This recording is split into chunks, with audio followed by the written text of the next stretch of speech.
When politicians are looking for your vote, sometimes they break the rules. We've seen it in our community in the past, and even now. Here to weigh in is our legal expert, Jay Davis. I think we should start by talking about that. Campaign signs, we've seen it in the past here. They're in rights of way, and GDOT is pretty clear on that. It is illegal.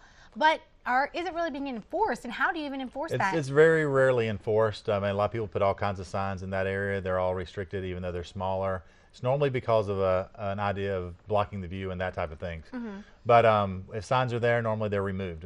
The Department of Transportation comes out and they just take them off the streets, and they normally don't go after someone. But if they wanted to get somebody, the way to do it is to catch the person putting there.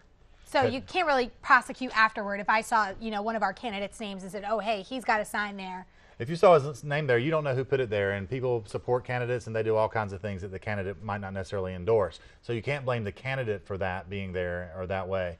But what you can do is if you catch somebody out there distributing those signs in that way, then you can stop them. And you can arrest them for misdemeanors, actually. In your legal expert, is the law really worth it at that point, though?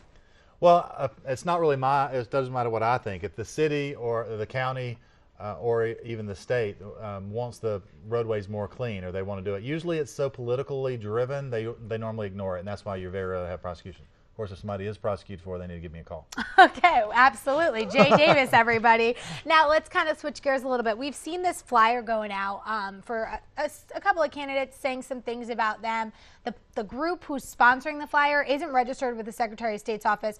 We don't know if that's legal or not, but does the candidate, if they find out who's behind this, have a right to press charges, file a lawsuit? Well, a lot of these groups that are required to register are groups that are going to support one candidate or the other. And they have to be established in certain ways to even be required to register. If somebody's distributing literature personally and individually, they can do that, and as long as they sign it under certain, if it's an organization, as long as it's signed by the appropriate parties of that and distributed in appropriate way, they can do that under just general freedom of speech laws. Okay. So it's just mostly those political groups that are designed to support a candidate.